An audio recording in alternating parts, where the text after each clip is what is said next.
días, bienvenidos a Contacto Directo. Hoy, viernes 5 de febrero de 2021. En breve estará con nosotros Enrique Pita, vicepresidente del Consejo Nacional Electoral. El avance del proceso de las elecciones del domingo y el blindaje para ofrecer transparencia a la ciudadanía. Lenin, ¿cómo estás? Buenos días. Samantha, amigos televidentes, un buen día para todos. También nos va a acompañar Juan Zapata, presidente del COE Nacional, Comité de Operaciones de Emergencia. Con él vamos a conversar sobre el plan de bioseguridad para el proceso electoral, los controles y las recomendaciones para la ciudadanía. La actualidad, los protagonistas, el análisis y la información en Contacto Directo.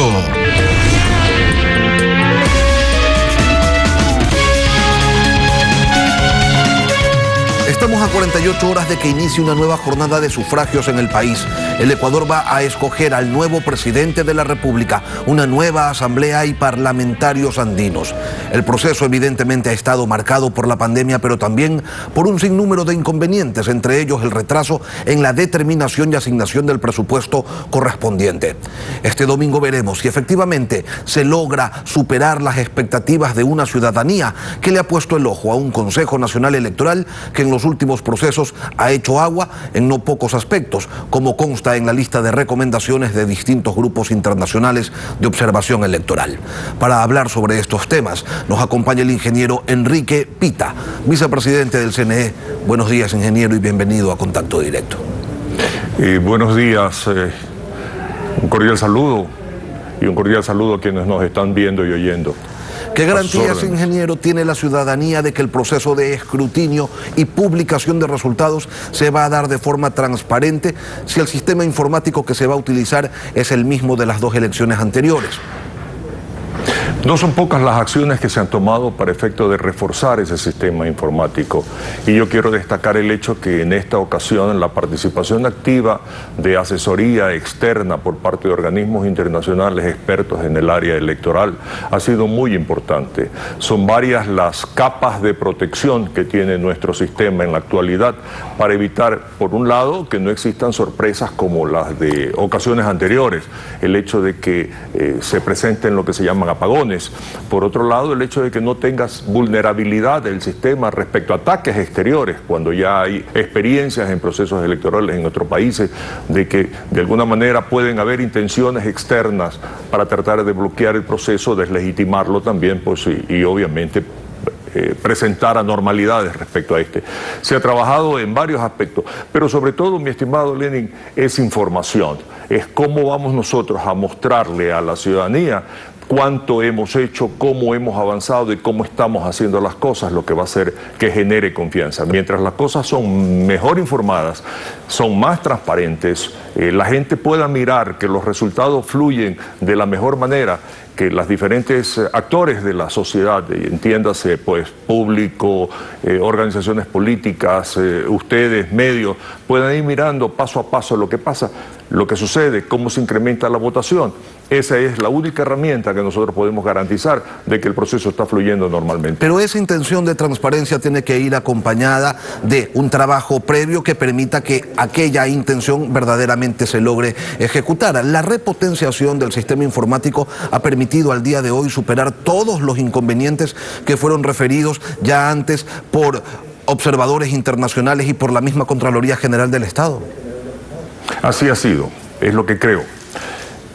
Obviamente, dentro de las limitaciones... ¿Está seguro, ingeniero? Estoy seguro.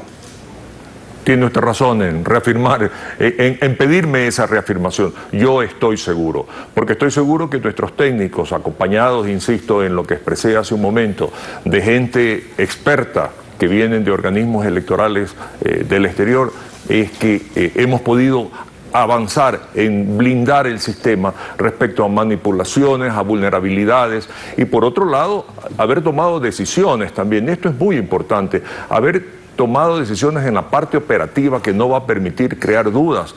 Limitar, por ejemplo, el hecho de que no existan diferencias entre las votaciones de una dignidad u otra más allá de un porcentaje, un 1%. El no permitir escaneos indiscriminados de actas para efectos de que procedan decisiones voluntarias de hacer tantos recuentos como son necesarios a intereses de algún sector político. Es decir, no solamente en lo técnico, también en lo práctico y en lo organizacional hemos avanzado muchísimo para garantizar eso que usted me está reclamando, transparencia. En redes sociales hay quienes desde ya señalan que lo único claro este domingo es que habrá un nuevo apagón informático y que lo único que se falta por conocer es a qué hora va a ocurrir. Usted, con lo que nos acaba de decir, ingeniero, podría descartar esos considerandos, esas suposiciones que se expresan de distinta manera en distintas plataformas, porque aquello no va a pasar el domingo, esta vez no. Tengo la certeza de que no, pero permíteme hacer un comentario respecto a eso. Parece que hay voces que están alentando la opinión en la ciudadanía respecto a que el proceso va a fracasar. Mire usted cómo días atrás o sectores políticos vinculados con una candidatura afirmaban que el proceso no iba a ir, que ya habían intenciones desde afuera del país de anular el proceso, que habían decisiones políticas del más alto nivel de anular el proceso, de que todo guardaba relación con un supuesto triunfo de una posición política. Todos esos agoreros del desastre se van a ver enfrentados con una realidad. Este es un proceso que se ha organizado y se está ejecutando y va a presentar los resultados en una forma que va a dar esa confianza que debe tener la ciudadanía respecto a la legitimación de sus actores políticos o de quienes han optado con el voto popular a una dignidad. Ingeniero, con la experiencia que usted tiene en estos temas, ¿cuál es la expectativa de participación para este domingo? ¿Quién ganará la pulseada entre la pandemia y la determinación del futuro político del país? Mire usted, Lenín, es interesante, en una conversación que tenía anoche con observadores internacionales que han estado participando en varios procesos electorales en los últimos meses, el comentario era que la pandemia no ha afectado en ningún caso en estos procesos electorales la participación de las personas el día de la votación. Por ejemplo, en Bolivia, por ejemplo, en República Dominicana. Al contrario, pareciera que la voluntad de ir a participar, por supuesto tomando todas las precauciones del caso, no hay ninguna razón por la cual alguien, y en este caso los ecuatorianos, puedan abstener de participar, tomando, insisto, las precauciones, más obviamente las precauciones que el Consejo Nacional Electoral ha tenido y ha tomado sobre la base de las recomendaciones del COE para efecto de garantizar pues cierto ambiente de bioseguridad que permita proteger pues tanto al elector como a nuestros funcionarios. Aquí hay dos escenarios. Por un lado, la ciudadanía tiene que cuidar, tiene que tomar todas las medidas que le corresponden, pero por otro lado el CNE asimismo debe garantizar que se van a tomar todas las medidas de bioseguridad posibles. Ustedes están en capacidad de decirle a la gente, tranquilos, el evento cumbre de este proceso electoral no va a ser el escenario de un contagio masivo. Permítame decírselo así. Ciudadanos, tranquilos, el evento garantiza que no va a existir la posibilidad de un contagio masivo. Estoy repitiendo sus palabras, pero las hago mías. Definitivamente también es cierto que hay que tomar en cuenta que hay, insisto en aquello porque lo dije antes, muchas voces que tratan de deslegitimar o tratan de crear confusiones respecto a esto. Por ejemplo, se habla como que la recomendación de que voten en la mañana las personas con cédulas pares y en la tarde las personas con cédulas impares es una orden, es una obligación. No, es una recomendación. No significa que si yo tengo cédula impar no puedo votar en la mañana. Es una recomendación. En redes ha circulado profusamente el hecho de que si no voy con una mascarilla con un especial o de tal, así es, o de tal o cual característica, no me dejan votar, me dan el certificado de votación y no me dejan votar. Eso es falso, es ridículo. Pero claro, la penetración de las redes, la confusión de las personas crea alarma social. Todas estas circunstancias que estoy mencionando y compartiendo con usted definitivamente tienen que ser desechadas, tienen que ser entendidas como parte interesada de sectores que quieren alarmar a la sociedad y obviamente no les interesa un proceso electoral ordenado, de éxito y que proclame resultados de acuerdo a la voluntad popular. Una consulta, ingeniero. ¿Finalmente se logró completar la impresión y distribución de las papeletas con las que se elegirá parlamentarios andinos? Sí, señor, se logró.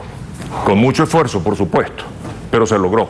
se distribuyeron las papeletas de parlamentario andino. En el país están distribuidas. Fuera del país fueron distribuidas. Sin embargo, en algunas situaciones, en algunos países, no pudieron ser desaduanizadas. Por lo tanto, en esos sitios no se va a poder votar por esta dignidad. Pero se imprimieron. Y aquí yo quiero ser enfático y por favor que se entienda que la responsabilidad de este atraso no estuvo en ningún caso en el Consejo Nacional Electoral, sino en quienes... y una organización política que no quiso enmendar, no quiso subsanar, no quiso corregir los errores en su inscripción, prefirió ir creando incidentes de carácter legal en una intención que, a mi criterio, estaba orientada precisamente a crear esto que vengo mencionando en varias ocasiones en esta conversación: caos. ¿Qué acciones ha tomado el Consejo Nacional Electoral ante ciertos observadores electorales que no son otra cosa que activistas políticos, una suerte de cachiporreros de ciertas candidaturas y que, amparados en el estatus que le ha otorgado la autoridad electoral, disparan declaraciones contra ella o contra el proceso con una clara intención de desprestigiarlo y de presionar? Y le pregunto, ingeniero, ¿qué acciones ha tomado el CNE? Porque usted ya solicitó que se les retiren las credenciales. Es correcto, yo me he dirigido ya en 2 ocasiones a la señora presidenta del CNE pidiendo el retiro de las credenciales de estas personas que, como usted bien menciona, han pasado de observadores políticos, entre comillas, a opinadores de carácter político, relacionándose siempre con una candidatura. Pero permítanme, para efecto de graficar esto, leer 2 tweets de estos caballeros. Juan Carlos Monedero: como observador electoral invitado a las elecciones en Ecuador por el CNE-EC, quiero compartir mi enorme preocupación por la posible suspensión de las elecciones el día 7 de febrero. Solo hay una razón: Revolución Ciudadana va adelante. Manu Pineda: preocupan las noticias que llegan de Ecuador, amenazan con destituir a vocales del CNE, lo cual es falso. Si no suspenden las elecciones, la comunidad internacional está vigilante ante cualquier amenaza que ponga en riesgo la realización de las elecciones. Estos caballeros no son observadores, como usted menciona, son activistas. Y es más, el día de ayer, en una publicación de un periódico común de mucho prestigio en España, Juan Carlos Monedero se permite afirmar que nosotros, o la derecha, lo que queremos son observadores solo de la derecha, de cuando acá hay observadores de derecha y de izquierda. Los observadores electorales son imparciales, objetivos, deben tener experiencia y lo que tienen que hacer es vigilar, mirar y posteriormente recomendar cualquier situación que a su criterio consideren que debe ser enmendados o incluso que pudiera haber afectado la transparencia del proceso. Pero no pueden tomar partidos políticos. ¿Qué va a hacer el CNE? La señora presidenta lo tiene en sus manos. Nosotros como consejeros vamos a tener una reunión para tratar de encontrar una respuesta por parte de esto a esta grave situación que creo que afecta la independencia, la transparencia, la autonomía, la dignidad del país. Al final, ingeniero, se modificó esa parte de la resolución relativa al conteo rápido donde se dejaba a discreción del Pleno del CNE el dar a conocer o no esos resultados, o dejaron nomás abierta esa ventana para después poder maniobrar con discrecionalidad. No, señor. El protocolo establece, el protocolo aprobado por el Pleno y con el cual la mayoría estamos de acuerdo, que los resultados tienen que proporcionarse a la ciudadanía como se presentan. Por supuesto, con la suficiente claridad para que no exista confusión. Usted comprenderá que un conteo rápido se basa sobre un muestreo estadístico confiable. Por lo tanto, en un momento dado, la respuesta debe tener picos y valles, debe tener máximos y mínimos. Si esos máximos y mínimos pueden crear confusión en un momento dado respecto a quién pasa una segunda vuelta, con cuánto pasa la segunda vuelta o quién pudiese ganar en una sola vuelta, ya son interpretaciones que a nosotros no nos toca juzgar. Es lo que creemos que se presenta y es nuestra responsabilidad presentarlo ante la opinión pública así como lo tenemos. Ya las reacciones tendrán que ser limitadas dentro de este más y menos de la información que nosotros generamos en el conteo rápido. Por lo tanto, sí, yo creo que yo estoy decidido, y la mayoría lo hemos pronunciado así, decidido a mostrar el resultado del conteo rápido como se ha presentado, como se ha calculado, como se ha estimado sobre la base estadística escogida. A las 8 de la noche del domingo 7 de febrero. Aproximadamente, puede ser 8, 8 y medio. Usted comprenderá que son 2.425 juntas receptoras de votos que se han escogido para este proceso. Siempre que hay una elección, ingeniero Pita, la palabra fraude como que se pone de moda. ¿Está blindado el proceso para que dudas legítimas y suspicacias interesadas puedan ser absueltas de manera satisfactoria? Déjeme hacer una afirmación. Nosotros como funcionarios electorales lo que somos como los árbitros de los partidos de fútbol. Los equipos que ganan van a siempre decir que ganan a pesar del árbitro de fútbol. Y los equipos que pierden van a decir siempre que perdieron por culpa del árbitro de fútbol. Nuestra tarea es organizar un proceso electoral, establecer un sistema de contabilización de tal manera que los votos que generaron cada ecuatoriano sean los que representan al final del día la voluntad nacional de todos. Permítame decirle también esto: la mano del hombre en este caso solo interviene en el escrutinio de la Junta Receptora de Voto. De ahí para adelante, el proceso desde el escaneo, la subida a las nubes de las imágenes, la subida a las nubes de los datos, las posterior verificaciones de individuos que lo que hacen es digitar números que no saben de qué organización política, de qué junta receptora de votos, de qué nada, sino que simplemente hacen la validación de los números, y en el momento que se valida el número, si es el mismo que está en la nube, es cuando se valida el acta. Todas estas precauciones que hemos tomado es precisamente para garantizar que en ningún aspecto pudiese existir un acto deliberado de alguien que pudiese tener intención en manipular los resultados. Enrique Pita, vicepresidente del Consejo Nacional Electoral. Gracias, ingeniero, por acompañarnos esta mañana aquí en Contacto Directo. A sus órdenes siempre. Buenos días. Son las 7 de la mañana con 12 minutos. Vamos a una pausa y al volver en Contacto Directo, el plan de bioseguridad y los controles para el cumplimiento del sufragio para este domingo, día de elecciones. Lo revisamos con el capitán Juan Zapata, presidente del COE Nacional. Manténgase en nuestra sintonía. Ya volvemos. Ya son algunos los meses transcurridos desde que el gobierno nacional dejó la toma de muchas decisiones relacionadas a la pandemia, a la crisis que genera el COVID-19 en manos de los gobiernos autónomos descentralizados. Sin embargo, el Comité de Operaciones de Emergencia continúa supervisando y analizando la situación del país y haciendo exhortos y recomendaciones, aun cuando algunas de ellas en ocasiones son inobservadas por los municipios, que son quienes tienen la última palabra. Esta mañana nos acompaña el capitán Juan Zapata, presidente del COE Nacional. Capitán, buenos días, bienvenido a Contacto Directo. Buenos días, Lenin. Un saludo a todo el país. Muchísimas gracias por la invitación. Más allá del exhorto a los municipios para que no se restrinja la circulación vehicular el próximo domingo y que así los ciudadanos se puedan movilizar con libertad para sufragar, ¿cuáles son las acciones que se han coordinado con los gobiernos locales, capitán, a propósito de las elecciones de este domingo? Primero, Lenin, quisiera hacer una aclaración.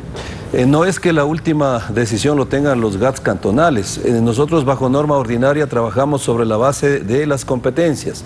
El COE Nacional está conformado por varios ministerios que tienen rectorías nacionales y cuyas competencias se tratan como disposiciones nacionales, pero existen competencias que también son exclusivas constitucionales de los GATS que nosotros debemos respetar y que ahí sí vienen los exhortos. Por lo tanto, cada COE toma las decisiones conforme a la competencia que tiene, y usted sabe que cuando hay estados de excepción, ahí centralizan todas las decisiones a través del COE Nacional. En esa línea, obviamente que tenemos que estar sintonizados en las decisiones. En el tema de elecciones tenemos un trabajo que lo hemos hecho de manera mancomunada y en equipo, el CNE, los 221 cantones a través de la AME y el COE Nacional. En ese sentido, si nosotros nos ponemos a revisar justamente en esa línea, Lenin, libre movilidad en todas las ejes viales, que eso es una competencia de instituciones del COE Nacional, por lo tanto, eso tiene que estar garantizado para que tengamos las facilidades los ecuatorianos a llegar hacia los recintos electorales, y hemos solicitado que los COEs y los GATS que tienen la competencia de tránsito se abstengan de tomar decisiones restrictivas el día domingo con esa misma modalidad, ¿no es cierto?, para tener, digamos, facilidades de movilidad de los ecuatorianos. No podemos olvidarnos que el tema de los semáforos y en función de aquello, cuestión de aforos, horarios, para que la gente pueda circular, se lo dejó el gobierno central en manos de los municipios desde hace rato. Y estados de excepción, los dos últimos han sido declarados inconstitucionales constitucionales y saben o deberían tener claro que ya no pueden volver a decretar uno en ese sentido por el mismo tema, es decir, por la pandemia. Pero bueno, pasemos a otra cosa. Ustedes les dicen a los municipios que no emitan restricciones de movilidad, pero que sí restrinjan la circulación vehicular en los alrededores de las juntas receptoras del voto. Si tomamos en cuenta, capitán, que no todos los municipios tienen la competencia del manejo del tránsito en sus ciudades, ¿cómo se espera que un llamado de este tipo pueda tener resultados adecuados? Bueno, Lenin, nosotros lo que queremos es justamente cercar el recinto electoral porque el enemigo a vencer son las aglomeraciones. En ese sentido, las competencias y las responsabilidades están absolutamente claras.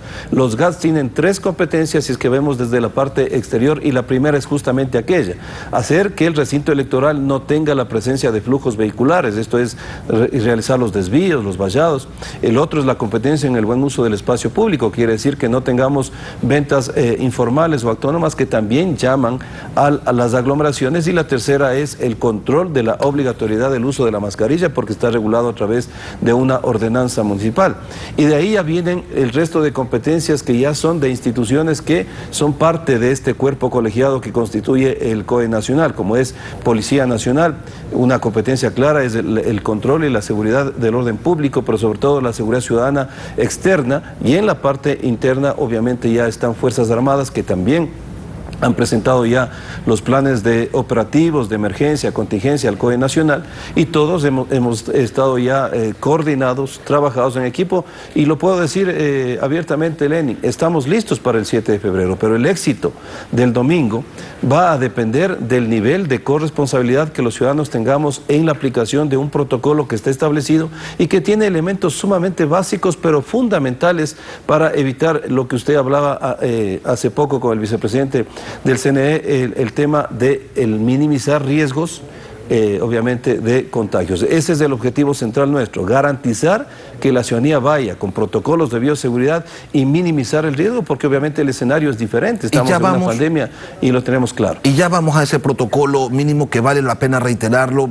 las veces que sean necesarias para que no se convierta este 7 de febrero en un evento de contagio masivo para una ciudadanía que no encuentra respuesta en el sistema sanitario de salud. Primero, ¿cuántos policías y militares van a participar de este proceso y cómo le garantiza el gobierno a la población que van a estar libres de riesgos durante esta jornada? Bueno, la garantía, Lenin, es el trabajo de varios meses, ¿no? Un trabajo articulado y en equipo. Si usted me dice, más de 100.000 funcionarios públicos del eje de prevención y respuesta vamos a estar participando. Solamente policía son más de 47.000 servidores policiales, más de 38.000 también servidores de las Fuerzas Armadas. Eso se lo presentó al COE Nacional en los planes operativos.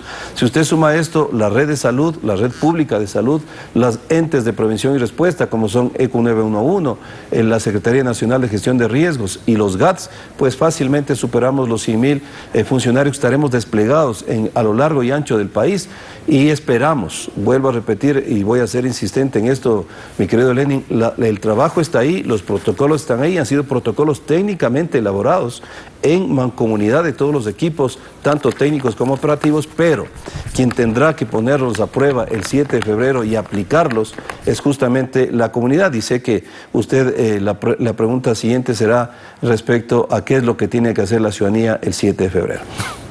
Tiene una bola de cristal, Juan Zapata. Cuéntenos, a ver, ¿cuál es el protocolo? ¿Qué es lo que tiene que hacer la ciudadanía el 7 de febrero? Se lo he dicho un montón de veces, ¿no?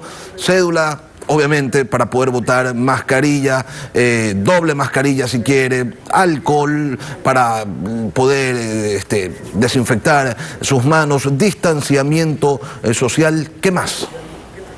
A ver, Lenin, aquí no hay bolas de cristal, hay un protocolo técnicamente elaborado. No, y hay mucha información, es una broma, capitán. Sí, pero tenemos que darle a la hay información que se la ha venido repitiendo desde hace un año y que vale la pena reiterarlo porque pese a que se la dice todos los días, por todos los medios, parece que hay gente que se olvida. Vamos ingresando al recinto electoral e imaginariamente hagamos este ejercicio, estimado Lenin. Usted tiene que entrar primero solo. No puede ir acompañado de familiares, no puede llevar niños, no puede consumir alimentos en el interior del recinto. Usted tiene un solo ingreso y tiene una salida. Tiene una señalización que es unidireccional para evitar los contactos. Cuando usted ingresa, obviamente un par de segundos tiene que bajarse la mascarilla para que el miembro de la Junta Receptora del Voto, que tendrá y con el distanciamiento de 2 metros, podamos verificar la identidad de la cédula o pasaporte y establecer que es el que está empadronado. Efectivamente, usted tiene que llevar solamente su esfero para evitar la manipulación. Y una vez, inclusive se ha establecido más o menos el tiempo que demorará este proceso, serán unos 5 minutos, tiene que salir de manera inmediata del recinto para evitar justamente las aglomeraciones. Y algo que lo hacía usted reiterativo, y le agradezco, Lenin, el tema, y lo decía el vicepresidente Pita, el tema de una recomendación, un exhorto, porque a nadie le puede usted quitar el derecho al voto. Pero ¿por qué pedimos que este exhorto se cumpla? Porque tiene un sustento técnico, que es distribuir los flujos peatonales de los votantes el 50% en la mañana y el 50% en la tarde, y evitar esas horas punta que en eventos anteriores hemos tenido, porque estamos en un escenario distinto. Es decir, aquellos personas que su cédula termine el último dígito en par, que lo haga desde las 7 de la mañana hasta las 12 del día, y aquellos que terminan en impar lo hagan desde las 12 del día a 5 de la tarde, y así estamos garantizando una distribución de flujos. Pero esto es obviamente una recomendación. Si usted puede hacerlo, hágalo, pero si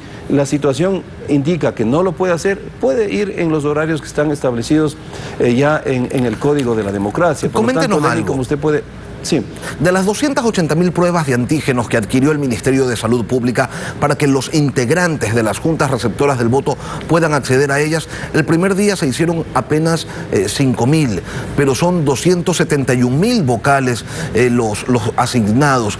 ¿Cuántas pruebas se han hecho hasta ahora? A ver, Lenin, usted sabe que el CNE dispuso que esto no sea obligatorio, por lo tanto tiene un carácter opcional. Sin embargo, hemos solicitado a la ciudadanía, miembros de las juntas receptoras del voto, que acudan, es un tema gratuito. Hasta el corte del día de ayer hemos tenido 36.444 pruebas. Hoy continuará este sistema hasta las 5 de la tarde. Las principales provincias que han acudido los miembros de juntas receptoras del voto son de Guayas, Pichincha, Manabí y Los Ríos, y eso es lógico porque ahí tenemos también la mayor cantidad de recintos. Vuelvo a insistir, esto fue una responsabilidad del COE a través del Ministerio de Salud Pública, la hemos puesto en ejecución, la hemos puesto al servicio de la ciudadanía, y pedimos que en este día, que todavía tienen la opción hasta las 5, por favor, se lo hagan. Esto es importante para saber cuál es el estado de salud de los miembros de las juntas, y sobre todo, si es que requieren hacer estos cambios, coordinarlos con el CNE, y el día domingo sí garantizar que quienes estén ahí estén en óptimas condiciones de salud.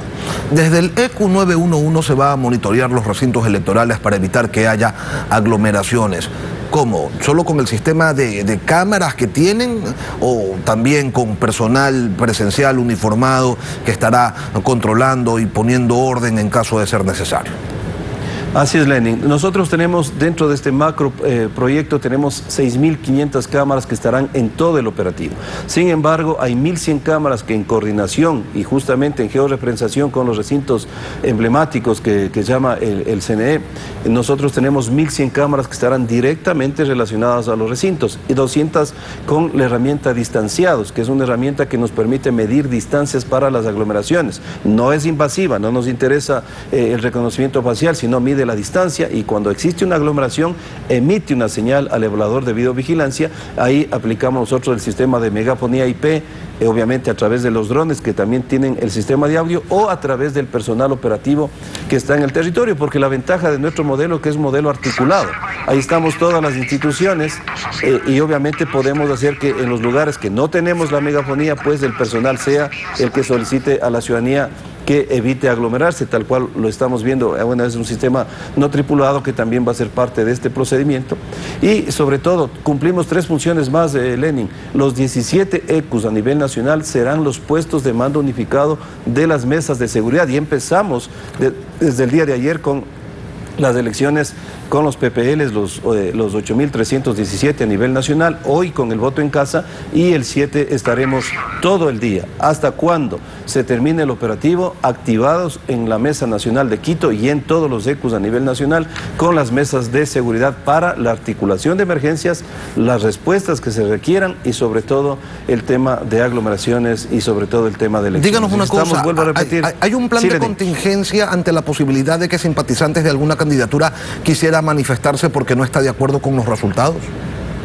Así es, Lenín. El plan de contingencia, tanto para eventos naturales y antrópicos, al ser un ente colegiado y articulado, estará a cargo de dos instituciones. La Secretaría Nacional de Gestión de Riesgos, obviamente como el ente rector de la gestión de riesgos a nivel nacional, y obviamente la Policía Nacional y Fuerzas Armadas, y eso se lo puso en práctica inclusive en los simulacros. Como le vuelvo a repetir, la ciudadanía debe estar absolutamente tranquila, que sus instituciones de prevención y respuesta hemos venido trabajando en este nuevo escenario, estamos listos con los protocolos, pero necesitamos esa corresponsabilidad que será fundamental el 7 de febrero y ojalá es lo que nosotros queremos, Lenin, en el balance que tengamos que hacer el día lunes, pues todos los protocolos al menos se hayan cumplido en el horizonte que nosotros necesitamos, que es un 100%.